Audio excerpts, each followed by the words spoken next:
Was this something you were able to hide from your mom?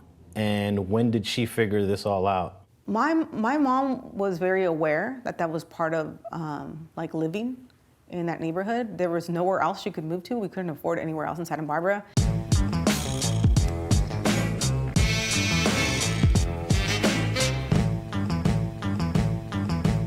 If you look at Santa Barbara and how expensive it is, it's really hard to survive there. And so we lived in a really small, like, side house, and that's all she could afford. And I feel like she did as much as she could. She was pretty strict with us, so we knew when she was coming home to like run home and act like we were doing chores. So I feel like she was aware and maybe didn't want to like acknowledge it, because like how would it define her? But she was doing the best that she could. Have you guys ever talked about it as an adult, as you became an adult and had already transitioned from this life and became an activist, about reflecting back when you was a young girl? Yeah, we definitely do. We do, talking about the different times in our lives. You know, because she worked a lot, when I was younger, before age 11 and 12, we were left with different babysitters, and I endured a lot of abuse, especially like sexual abuse when I was younger. And so talking about how like that impacted me. And so when I became of age, like 11 and 12, like I really wanted to like take control and like no longer let anyone hurt me. And that's when I entered like an age of rage. Okay, so this is something your mom didn't learn until years later. Yeah. What was that conversation like when you shared that with her? It made a lot of sense to her. Yeah. Because I got on probation when I was 12. And then I stayed on probation from 12 to 18. And so I think my family and people that worked with me perceived me as like really troubled, like, you know, but there were social workers and mentors of mine that worked with me that saw beyond that.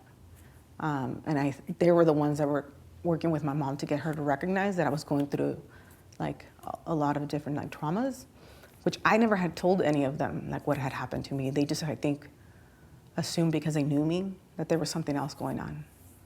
Can you explain to us, as an 11-year-old, why it's so difficult to share the trauma that's going on with a young girl, sexual abuse? Why is it that a young girl doesn't tell someone this is going on?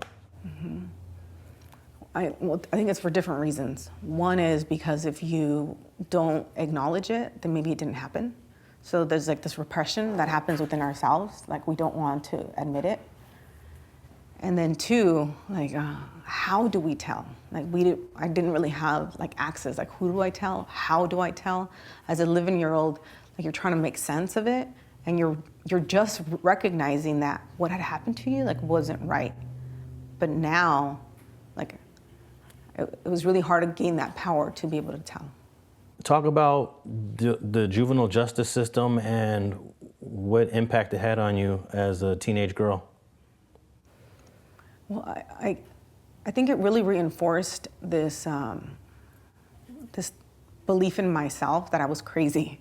You know, like something is wrong with me, because all my peers would not get in trouble or go to juvenile hall for the things I was going to. And so I was like an out of control kid. Cutting school, like I would get violated and then go to juvenile hall. If I ran away, I would go to juvenile hall.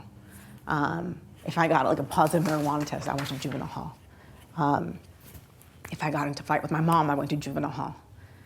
And so I felt like it reinforced the label that I had on myself and that other people had on me. Thanks for watching StreetTV.net. If you're not subscribed, please hit that button below and click the bell to receive alerts and notifications.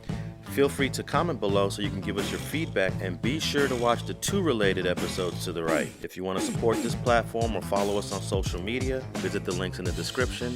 Thanks for watching StreetTV.net.